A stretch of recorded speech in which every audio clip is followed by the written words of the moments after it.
Otkrivenje nade. Nada u knjizi Otkrivenja. Postoji li nada u knjizi Otkrivenja? Nada za mene osobno. Za moj dom. Za moju crkvu. Za grad u kome živim. Za zemlju. Za kompletan svijet. Upravo smo ušli u novu godinu. Ljudi u novu godinu ulaze sa nadama. Nadom da će ta nova godina biti bolja, kvalitetnija. Kako je sa nadom u knjizi Otkrivenja? U ovom tromjesečju proučavamo knjigu Otkrivenja. I moja želja sa ovom temom dati jedan kratak uvod u ovu knjigu, motivirati nas da još dublje, svakog dana iznova u ovom tromjesečju studiramo ovu knjigu i da u njoj pronađemo upravo nadu. Međutim, kada slušamo popularne pastore koji propovijedaju iz Otkrivenja, često možda na YouTube-u ili nekim televizijskim programima, često imamo dojam da je ta knjiga više o zvijerima, o katastrofama, o uništenjima. Ne znam da li vi dobivate takav dojam kada se govori o knjizi Otkrivenja. Ja osobno dobijem strah kad slušam takva iznošenja gdje se naglasak stavlja na zvijeri, na katastrofe, na uništenja. Pa mi imamo dovoljno katastrofa u našim domovima, na poslu, možda u školi. Trebamo li čak i u Bibliji tražiti takve sadržaje? Ima li Biblija nešto bolje, nešto dublje za ponuditi? Odakle uopće ta ideja da je knjiga Otkrivenje knjiga katastrofa? Naime, mi nazivamo tu knjigu Apokalipsa.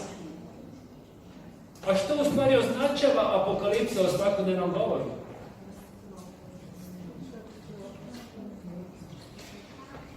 Kada, na primjer, Agrokor u Hrvatskoj ide nizbrdo i povlači za sobom razne firme, govorimo o katastrofi, o apokalipsi koja predstoji hrvatskoj ekonomiji. Ili, na primjer, kada u Kaliforniji gore kuće u mjestu Paradise i 30.000 ljudi mora napustiti svoje domove da bi ih par dana kasnije našli totalno izgorene. Sve što su posjedovali, sve što su ikada investirali, riječ je o bogatom gradu gdje uglavnom penzioneri žive koji su sticali cijeli život nešto ili ostali bez svega. I u vijestima se govori o apokalipsi koja je zadesila te ljude. Jednostavno, apokalipsa je jedan negativan izraz u svakodnevnom govoru. Dopustimo knjizi Otkrivenja da nam ona sama kaže o čemu. I otvorimo prvo poglavlje, prvi redak, gdje kaže uvod ove knjige Otkrivenje Isusa Krista. I u grčkom jeziku ova prva riječ koja se koristi, riječ otkrivenje, u stvari apokalipsis Jezu Hristu.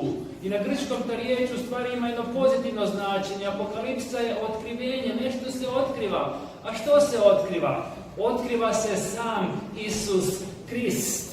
Kaže otkrivenje Isusa Krista kojemu dade Bog da pokaže svojim slugama što se ima uskoro dogoditi i on to pokaza, kaže ovaj prijevod naš, po znacima, odnosno simbolima, simbolizirao je, označio simboličkim jezikom po svom anđelu kojeg posla svome sluzi Ivanu. Ova knjiga ima jednu pozitivnu notu. Želi nam predstaviti Isusa Krista, spasitelja, želi njega staviti u centar, u fokus i želi nam donijeti nadu za nas danas.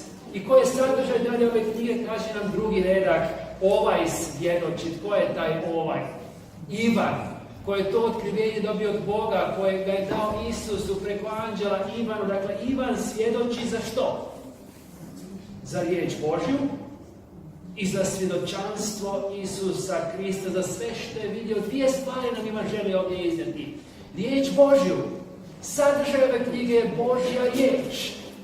I sadržaj knjige jeste svjedočanstvo Isusa Krista, jer sam Isus svjedoči Ivanu za stvari koje se imaju dogoditi. Dakle, ovdje je riječ o jednoj pozitivnoj poruci. Ivan, on je već napisao jednu drugu knjigu. Napisao je prethodno evanđelje. O čemu govori evanđelje? Govori o onome što je Isus činio dok je hodao ovom zemljom. Odakle Ivan zna što je Isus činio dok je hodao ovom zemljom? Ivan je apostol, jedan od Kristovih učenika, on najbolje zna što je Isus činio, što je govorio, kako je on umro. Pod križem nalazio se Ivan osobno u trenucima kada je Isus umirao. Ivan je bio toliko blizak Isusu da je nam ostavio u nasljeđe jedno evanđelje koje nam svjedoči vjerodostojno što je Isus činio i radio. Međutim, sada u posljednjoj biblijskoj knjizi Ivan želi nadopuniti naše znanje o Isusu. Ne želi više govoriti o zemaljskom Isusu. On želi sada govoriti o izmišljenom Isusu, o proslavljenom Isusu, o Isusu koji sjedi na prijestolju svemira i upravlja povješću.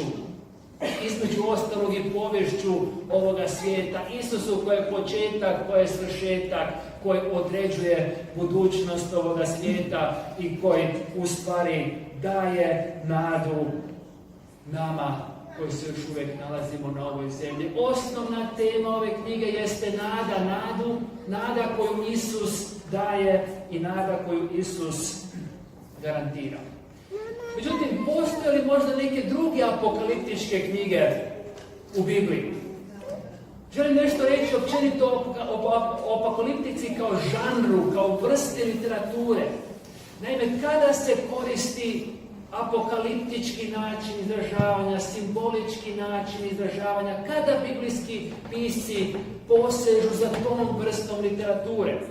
Danijel je isto tako poznata apokaliptička knjiga u Bibliji. Kada je nastala knjiga proroka Danijela? Nastala za vrijeme babilonskog ropstva. U teškoj situaciji kada je narod Božji bio porobljen od babilonske sile, odveden u ropstvo. U tom trenutku beznađa Bog šalje svom proroku anđela koji otkriva budućnost, koji miče zavjesu i koji daje jednu perspektivu iz božanske perspektive odozgo. I govori kakve planove Bog ima za svoj narod. Dakle, tu nije kraj u Babilonu.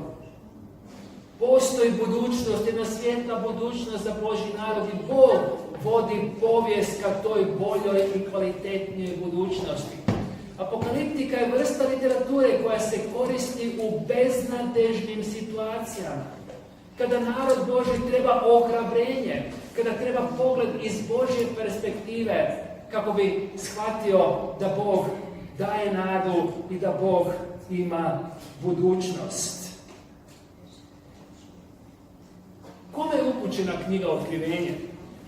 Čitamo dalje ovdje u prvom poglavlju, pročitali smo već prvi i drugi redak, čitamo dalje treći i četvrti gdje kaže blago čitaču i slušateljima riječi ovog proročanstva.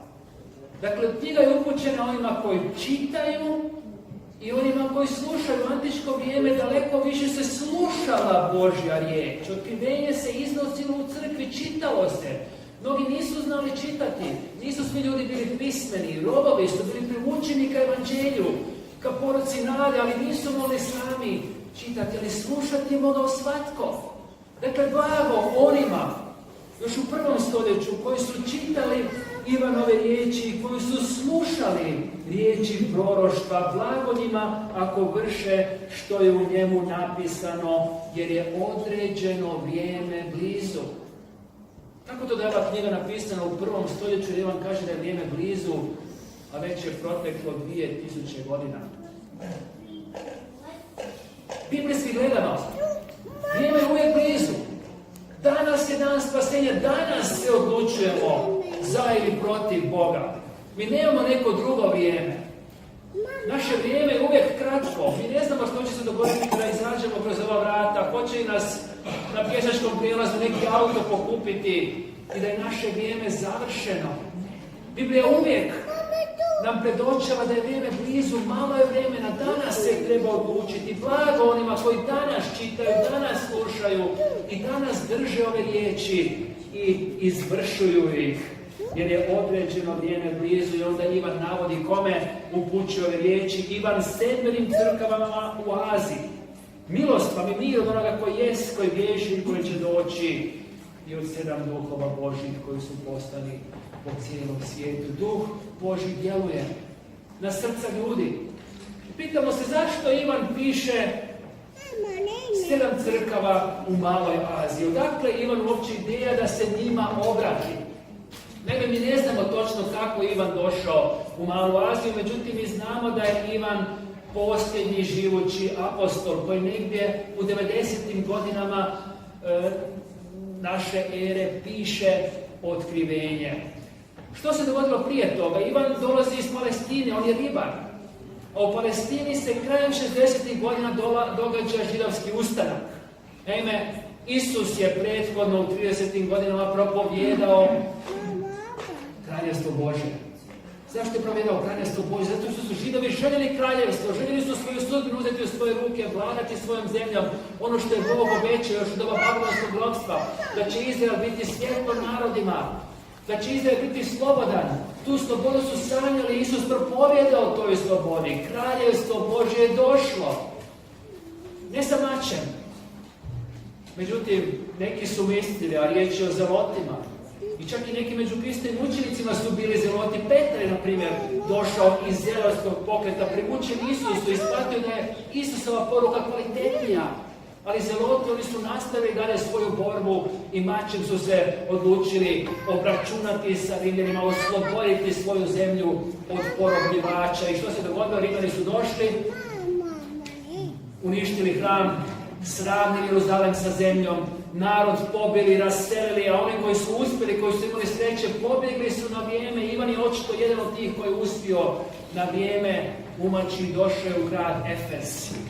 Mala Azija, područje današnje Turske. Efes je bio centar, grad na obali u ondašnje vrijeme, odakle su Rimljani vladali cijelim tim područjem. A oko Efesa nalazi se 6 dodatnih crkava. Ivan je očito služio tu kao njihov pastor. A tko je ostalo Efešku crkvu? Apostol Pavao. Na svojim prvim misionskim putovanjima prolazi i kroz grad Efes i osniva tamo crkvu. Na zadnjem putovanju u djelima apostolskim čitamo tamo 18. poglavlje gdje on postavlja starješine, gdje se oprašta od njih. I onda kasnije, vjerojatno u doba židovskog rata, Ivan dolazi u grad Efes i tu opslužuje ovih 7 crkava. A ove crkve ga drže kao malo vode na dlanu. Kao posljednju kariku sa Isusom koji je hodao ovim svijetom. Kao nekoga koji osobno sluša Isusa kada Ivan njima propovijeda. Za njih je to kao da slušaju Isusa osobno, slušati apostola koji je bio toliko blizak Isusu. Međutim, sada u 90. godinama prvog stoljeća crkva je progonjena. Ivan piše progonjenoj crkvi.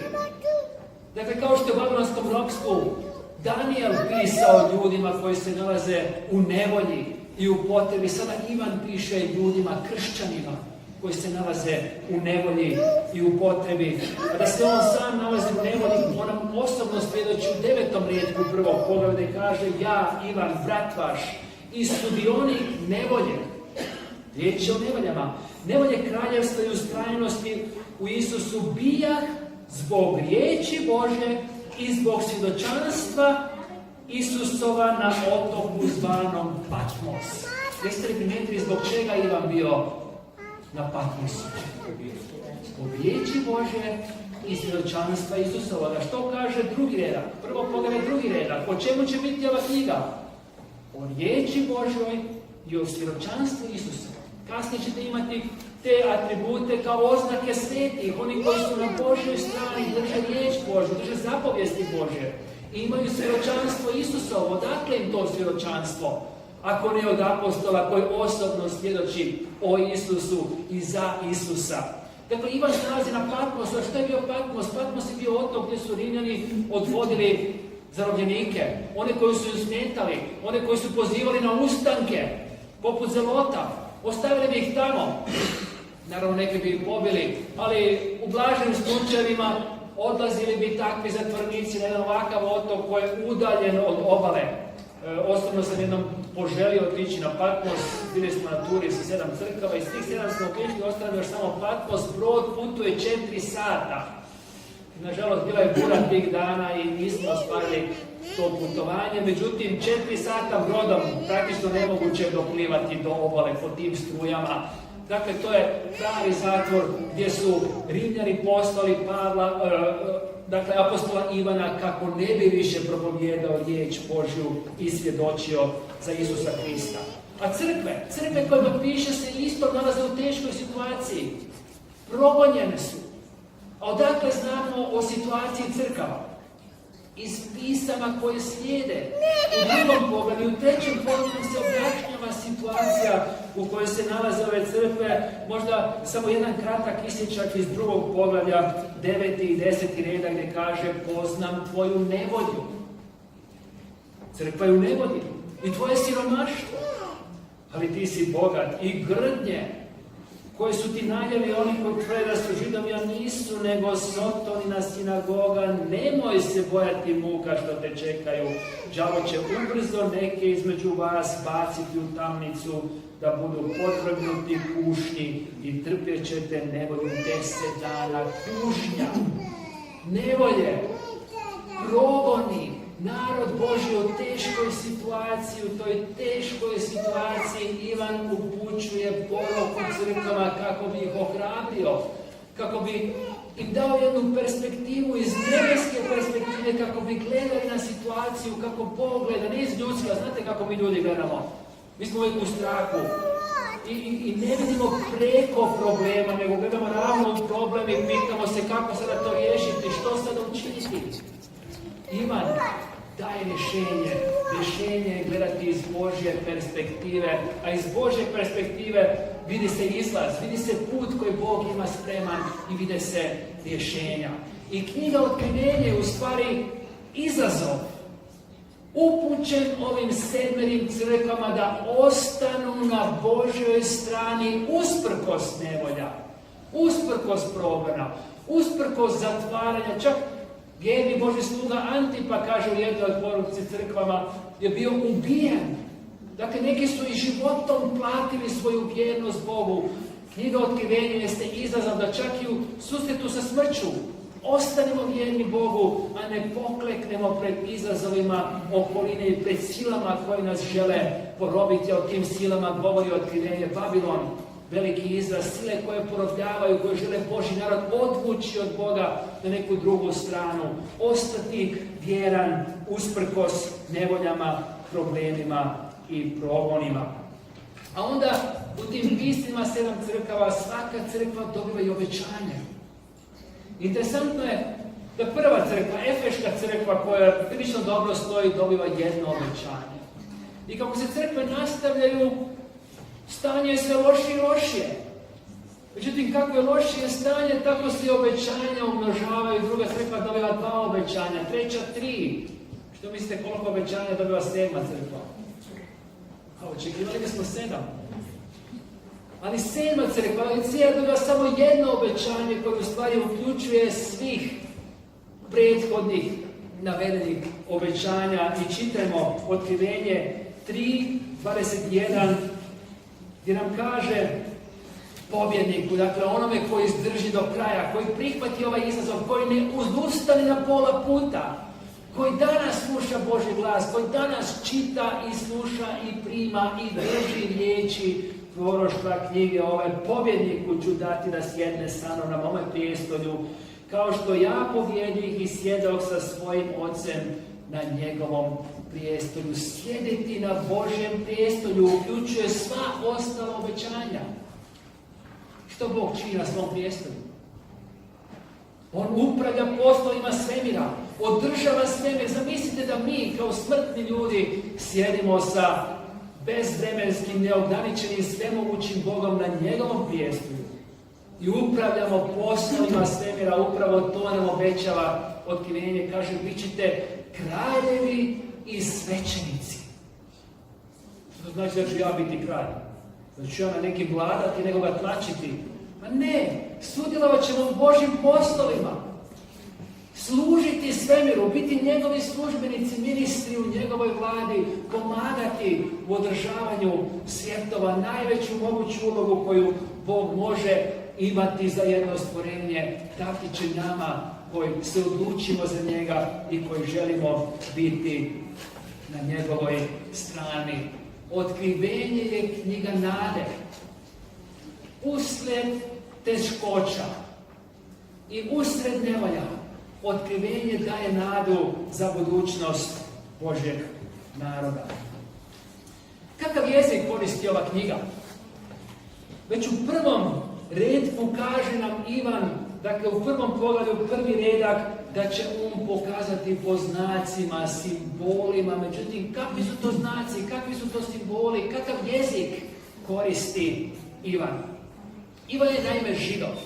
I svi biblijski pisci su u stvari Židovi i dolaze iz hebrejske misli, iz starozavjetnog načina razmišljanja, pod utjecajem starozavjetne misli. I Ivan, kada želi govoriti o Isusu koji sjedi na nebu i o Isusu koji ima budućnost i o budućim događajima, on koristi jezik velikih Božjih djela u prošlosti. Velikih Božjih djela iz Starog Zavjeta. Koje su to velika Božja djela u Starom Zavjetu? Što je to Bog činio u Starom Zavjetu? Stvorenje, stvaranje, izlazak. Dakle, prvo i osnovno Božje djelo jeste stvaranje. On je stvoritelj, on je sve stvorio. Kad imamo par stranica dalje u prvoj knjizi Mojsijevoj, imamo potop, dekonstrukcija stvaranja. Dakle, opet jedno Božje djelo, sud, možemo reći. Zatim, druga Mojsijeva, izlazak iz egipatskog ropstva. To je jedno veliko Božje djelo oslobađanja. Izraelci su slavili Pashu i u Isusovo vrijeme. Mi znamo da je Isus na Pashu uspostavio večeru Gospodnju, sjećanje na njegovu žrtvu, na njegovo oslobođenje. Dakle, izlazak je jedno veliko Božje djelo koje pokazuje kako Bog oslobađa svoj narod. I onda imamo babilonsko ropstvo i oslobođenje iz babilonskog egzila. Ponovno jedno Božje djelo, 4 velika Božja djela koja se provlače kroz Stari Zavjet i govore o tome što Bog čini, koliko je moćan, kakve planove ima za svoj narod. I sada Ivan u Novom Zavjetu ne izmješta neki svoj jezik, nešto novo, nešto deseto, on se nadovezuje na starozavjetno otkrivenje i koristi jezik velikih Božjih djela u prošlosti kako bi nam opisao budućnost. Bog je vjerodostojan, Bog je vjeran i to što je činio u prošlosti činit će na sličan način, na identičan način i u budućnosti. I da je stvarno riječ o jeziku Starog Zavjeta možemo na brojnim mjestima vidjeti u Otkrivenju, možda jedan isječak, Otkrivenje 12. poglavlje, 14. redak. Otkrivenje 12.14 kaže, a ženi bijahu dana 2 krila velikog orla. Ko je žena? Odakle znamo da je žena crkva? U Starom Zavjetu postoje brojna mjesta gdje se Božji odnos sa njegovim narodom označava jednim bračnim odnosom. Isus, odnosno Bog, ulazi u odnos sa svojim narodom. Narod je žena, a on je ženik. I riječ je o jednom odnosu povjerenja, jednom odnosu u kojem Bog sve daje kako bi pridobio i zadržao svoju ženu zajedno sa sobom. Dakle, ženi bijahu dana 2 krila velikog orla. Kakva su to krila orlovska? Danas postoji zastave koje koriste orlove i države koje se predstavljaju raznim simbolima. Zašto 2 krila velikog orla? Naime, kada čitate drugu knjigu Mojsijevu, u doba izlaska, biblijski pisac Mojsije opisuje kako je narod izašao iz egipatskog ropstva na orlovim krilima. Bog ih je vodio, Bog im je dao krila i gdje ih je odveo? U pustinju. Gdje će otići žena? 12:14, a ženi bijahu dana 2 krila velikog oroda odleti u pustinju. Interesantno, jezik izlaska iz egipatskog ropstva se ponavlja ovdje za budućnost, označavajući crkvu, kako će iskustvo imati crkva i što će se dogoditi onda sa njom u svoje sklonište, gdje će daleko od zmije se hraniti 1 vrijeme, 2 vremena i pola vremena. Što će Bog činiti u pustinji za kršćane, za svoju crkvu, za ženu? Hranit će. I što je Bog činio u pustinji za izraelski narod? Dao im je manu sa neba, dao im je vodu iz stijene. Dakle, iskustvo Božjeg naroda u Starom Zavetu će biti iskustvo kroz koje će prolaziti vjerni Božji narod u Novom Zavetu. Bog će se brinuti za sve njihove potrebe. Čak i ako su progonjeni, ako su zatvarani, ne moraju se brinuti. Bog je tu za njih u njihovim pustinjama, da ih hrani, da ih štiti i da im daje dobru i svijetlu budućnost. Kasnije u 16. poglavlju koristi se izraz Harmagedon, na primjer. 16. poglavlje 16. riječ: skupiše ih na mjesto koje se hebrejski zove Harmagedon. I ovdje se direktno kaže da trebamo tumačiti taj izraz hebrejskim jezikom. A što znači Harmagedon na hebrejskom? U biti, takav izraz ne postoji, međutim, ako ga podijelimo, Har, Megido. Har je planina, a Megido je grad u Izraelu. Postoji neka planina kod grada Megido u Izraelu. Osobno sam imao priliku posjetiti Izrael i stajati u antičkom Megidu. I kad stojite u Megidu, odmah tu kod Megida kreće Karmelsko gorje, koje se proteže sve do Sredozemlja. A što se događalo u Starom Zavetu na Karmelu? Ilija je izvojevao jednu od najvećih bitki za Boga. Baalovi svećenici su tu pobjeđeni. I narod je donio odluku za Boga, stajati na Božjoj strani. I knjiga Otkrivenje ima jednu centralnu misao koja se proteže, jeste koga proslavljamo? Boga, nebeskog stvoritelja koji je izbavljao Božji narod i koji će izbavljati Božji narod, koji je vjeran svome narodu. Ili neke druge sile, babilonske sile koje žele potlačiti, podjarmiti, zarobiti, odvesti nas u krivom smjeru, odvesti nas od Boga nebeskog. Ono jezik Staroga Zaveta s ovim izrazom Harmagedon. U sljedećem pogledu 17. govori se o Babilonu. Zašto Babilon? Zato što je Babilon tlačitelj Božjeg naroda, isto tako vreme posljedka postojeće sile koje žele porobiti, koje žele zavesti. Sile poput materializma, sekularizma i raznih drugih izama koji nas žele odvesti na neki drugi put i dati nam zamjenu za Boga, da se njima predamo, da njima vjerujemo, a da odustanemo od proslavljanja nebeskog Boga. I taj jezik Staroga Zaveta imamo i u 5. poglavlju gdje se govori o Isusu kao o lavu iz Judina plemena. A tko je lav iz Judina plemena? Znamo u 1. Mojsijevoj na koga se to odnosi, na samog Juda, ali tu je riječ o proročanstvu, o Mesiji koji će doći. Isus je taj Mesija. Onda se dalje u 5. poglavlju Otkrivenja isto govori o Davidovom izdanku. Zašto David? Mesija koji će doći, biti će kralj, kraljevske loze. Govori se o zaklanu janjetu. Zašto zaklanu janje? Žrtveni sustav. On je ta žrtva, on je taj osloboditelj koji oslobađa Božji narod od ropstva. Dakle, jezik Staroga Zaveta, jezik velikih Božjih djela u prošlosti je idealan jezik za opisivanje Božjih budućih djela. Ivan koristi upravo taj jezik kako bi nam opisao što Bog namjerava i kakve planove ima sa svojim narodom. Najzad, Otkrivenje je kršćanska knjiga i govori nam o Isusu Kristu. Otkrivenje je kulminacija biblijskog kanona. Iako cijeli Novi Zavjet govori o Isusu i upućuje na Isusa, što očekivati od Otkrivenja nego da i ono upućuje na Isusa. I već smo čitali uvodne riječi: Otkrivenje koga čega? Isusa Krista. Isus osobno nam se otkriva u ovoj knjizi i želimo pogledati par scena gdje nam se Isus otkriva i na koji način se on otkriva i kako je on fokus ove knjige. Otkrivenje 1, 5. redak gdje kaže i od Isusa vjernog svjedoka, prvorođenca od mrtvih i vladara zemaljskih kraljeva. Ovdje nam se na 3 različita načina predstavlja Isus Krist. Što to znači da je Isus vjerni svjedok? Ova svjedočanstva dolaze od Isusa, dakle Ivan nam prenosi riječ Božju i svjedočanstvo Isusa Krista. Što znači da je Isus vjerni svjedok?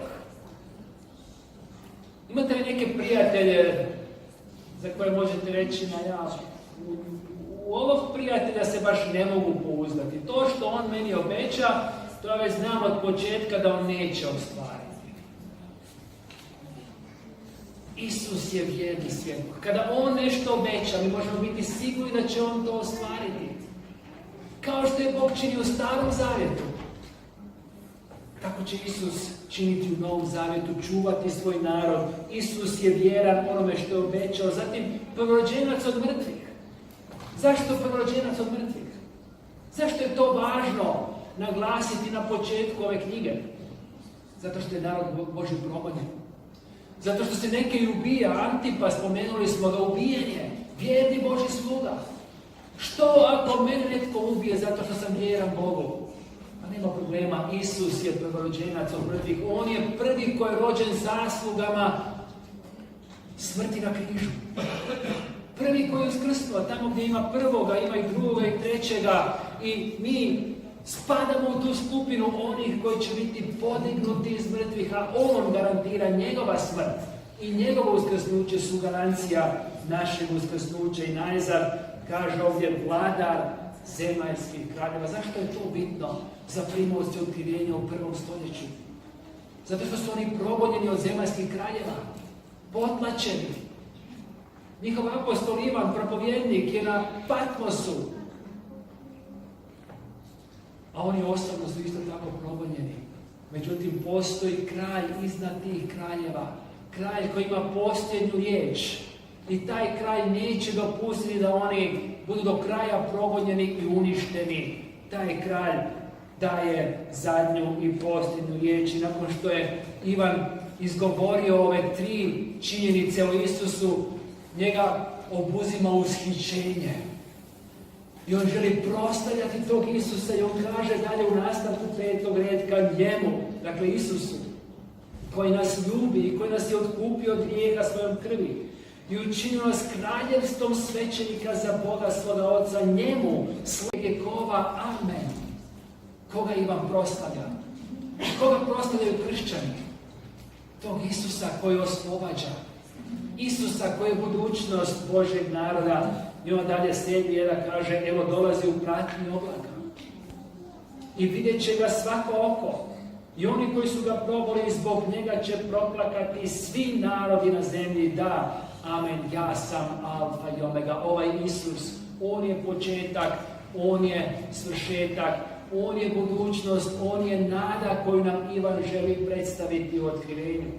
I praktično cijelo ovo prvo poglavlje jeste jedna pozornica na kojoj nam se predstavlja Isus Krist iz različitih perspektiva kako bismo prepoznali onoga koji je naša budućnost. I ostatak ovog poglavlja od 12. redka Isus se predstavlja kao jedan moćni ratnik, kao jedan prvosvećenik, to je prvosvećenička haljina, kao netko tko zastupa Božji narod i on je predstavljen kao vjerni istiniti, kao netko tko je jedno moćno biće koji sjaji poput sunca. Ivan nakon što je vidio tu viziju pada kao mrtav na svoja koljena. Toliko je moćna ta vizija. I ta vizija će zastrašiti protivnike Božjeg naroda, one koji ih progone. Međutim, ohrabrit će u krajnjoj liniji ljude koji su progonjeni kršćani zato što imaju nekog moćnog na svojoj strani, jednog moćnog zastupnika koji je tu za njih i za tog Isusa se kaže da je tu među lampama i da ima zvijezde u svojoj ruci, a te lampe su crkve. Isus osobno hoda među crkvama. On osobno ima anđele koje šalje tim crkvama kako bi ih zaštitio, kako bi ih ohrabrio.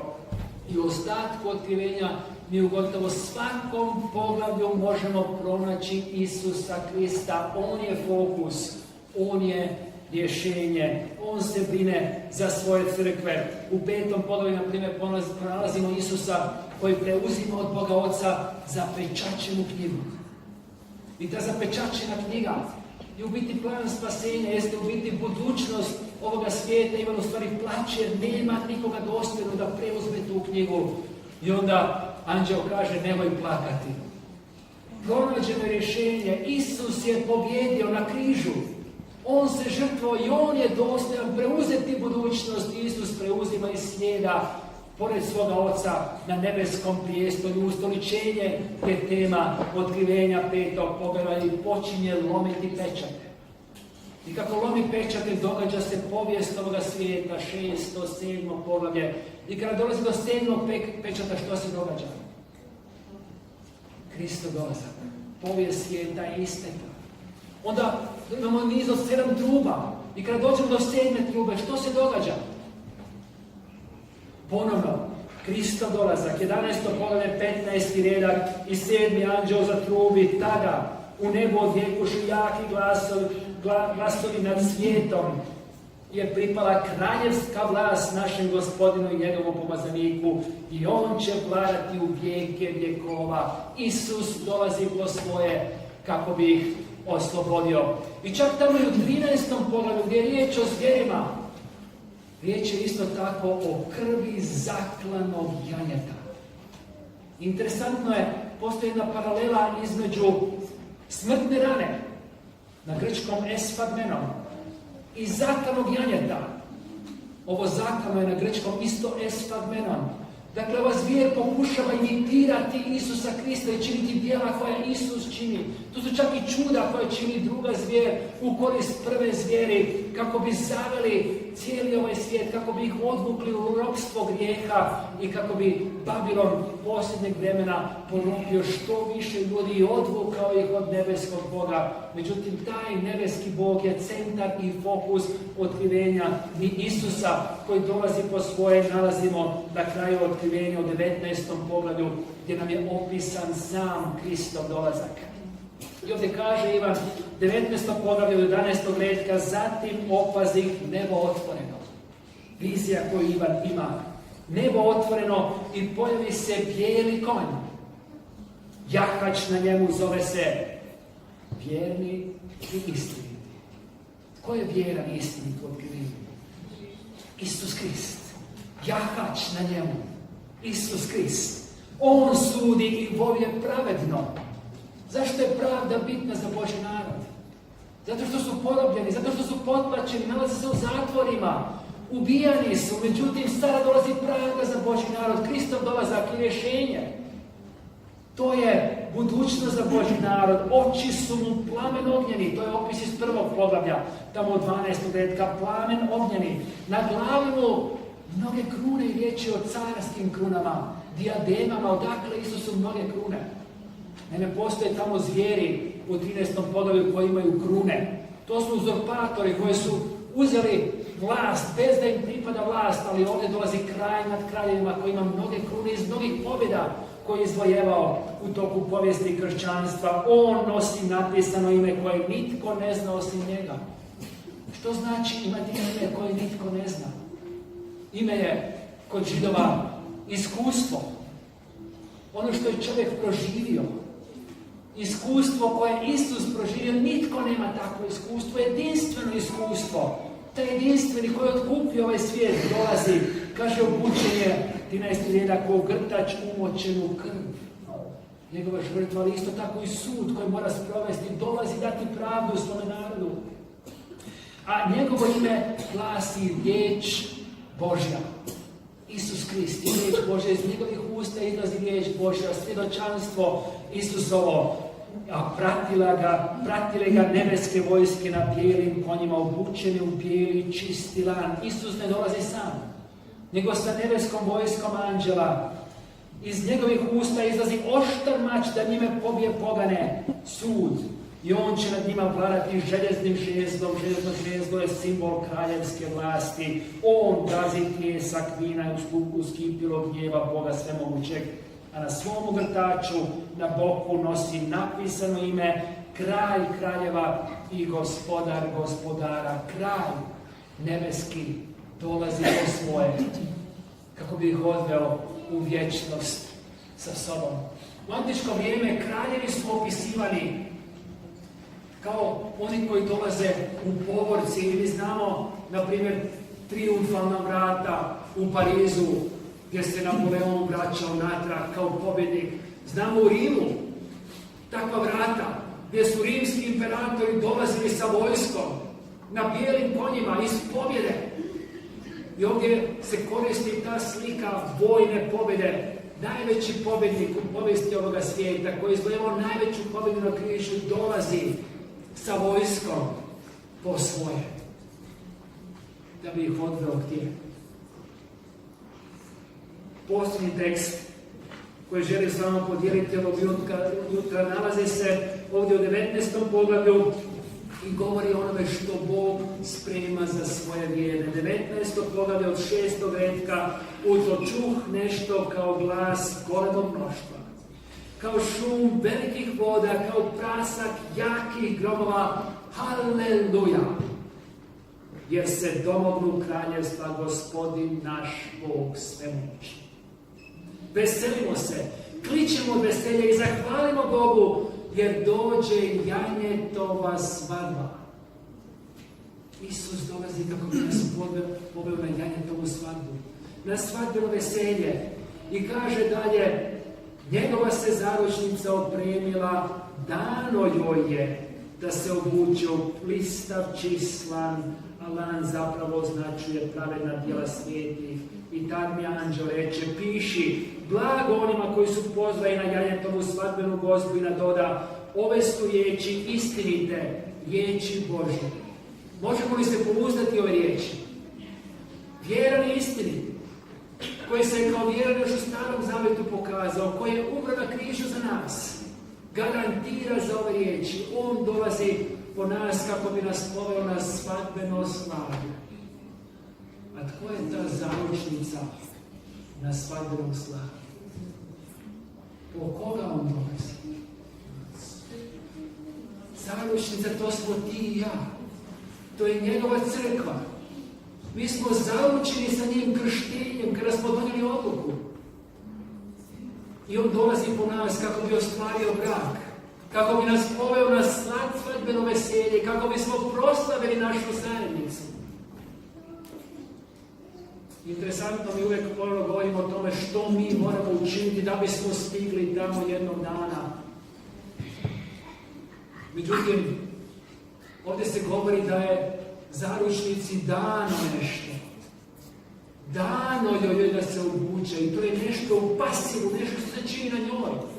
Spominju se tu i njena pravedna djela, ali kakvo djelo može kršćanin učiniti koje je veće od Kristovog djela, koje je već sve učinio? I Biblija govori o velikim Božjim djelima kroz cijelu povijest. Spasenje je Božje djelo.